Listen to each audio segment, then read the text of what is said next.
Missed out on breakfast? Fret not. It's never too late to grab a bite. All right, Ryan, how long does it take for you to prepare your bags before you travel? Oh, I love to do that last minute rush for the adrenaline kick, right? So just an hour before, I'll just be rushing to pack it all in and rush to airports. Yeah, a lot of physical work, a lot of manual labor to get the last minute clothes into your suitcase. But not a lot of labor required to get a digital packing list sorted. I'm talking about apps you'll want to take on vacation. So you can think of your device as a second carry-on with its own packing list of apps essential for entertainment, getting around, safety, and more. Now, everyone has talked about making the super app the one place for everything you need, but no one has done it yet, right? And maybe you'll be the first. Until that super app travel exists, here are some suggested apps that experts say you can download before you go. So, for safety and security, as we know, public Wi-Fi networks like those in cafes, hotels, not so secure.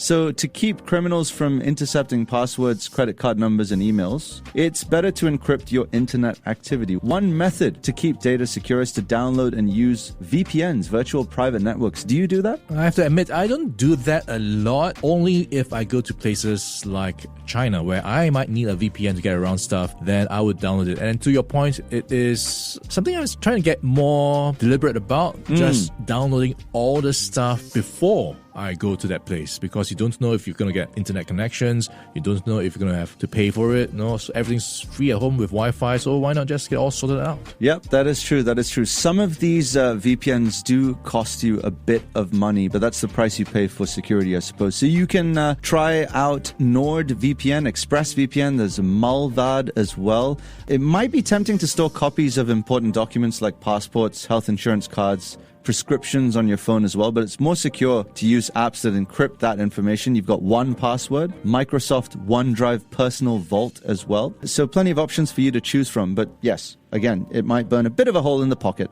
For getting around, of course, you cannot go any further than Google Maps for detailed information on public transportation. You've got Move It as well, that's MOOVIT. City Mapper, which I've used in Singapore, yes, quite I've fruitful. That can help with routes, fares, and trip length around the world. And also in cities like New York and London, well, and even Tokyo, as I've recently discovered, you can load a credit or debit card in your digital wallet and set it up for transit to avoid lines by using touchless payment at turnstiles. Yeah, so I am quite a heavy user of maps when I'm overseas. And because of that, I try to make a point to download it, the offline version, before I go. So I think you can, on Google Maps, select what area, like choose a square in the map that you want to download. So it's living in your phone. So you don't get lost if you are disconnected, you don't get data coverage and so on. So it's always, I guess, a bit of a safety blanket for you. Yeah, and you don't drain critical battery that you might need later on as well if you encounter an emergency.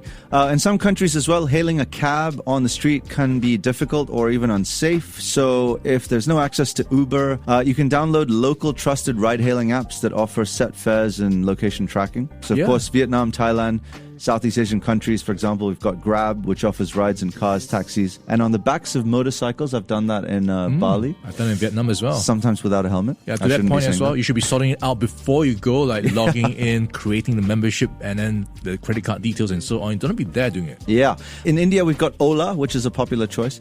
Entertainment-wise, you obviously spend hours on planes, trains, and hotel rooms. You can load your device with a mix of diversions and destination information. One expert recommends borrowing electronic library books using Libby and Hoopla. The apps are free but require a local library card from one of the more than 90,000 participating public libraries and schools. Traveling together. Now, keeping track of who paid for what among a group of friends can be a fun, killing chore, Ryan. How do you sort that out? I just ask my wife, and she'll just do the math. All right, well, have you heard of Splitwise? No. All right, Splitwise tracks and divides up expenses for taxis, meals, and more to avoid the headache of doing mental gymnastics of who owes who what. Other apps like TriCount, free. SettleUp is also free, offers similar services. For tracking flights and making plans, either solo or with companions, you've got TripIt and Wanderlog. For translating, you may already have Google Translate on your device, but that app also has some lesser-known handy features. So if you point your camera at a foreign menu, train station sign, or receipt, for example, and this came in super handy for me in Tokyo, Google can translate it even with non-Roman characters. The conversation button is also a game changer in the app. Lets you pass your phone back and forth when you're trying to get directions, order food, ask for help, and more. And you can even create a custom phrase book in the app. Yeah, game changer indeed. I also used it in Japan. So I was in a sushi shop and there were just Japanese signs everywhere on the wall and so on, the menus.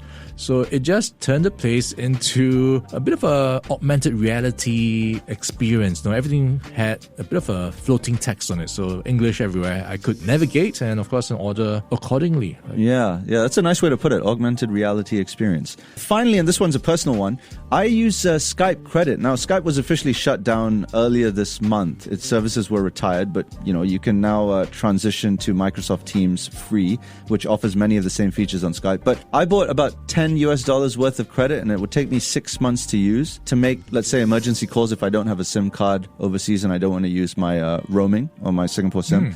Super cheap, and I highly recommend it. All right, nice checklist to check out.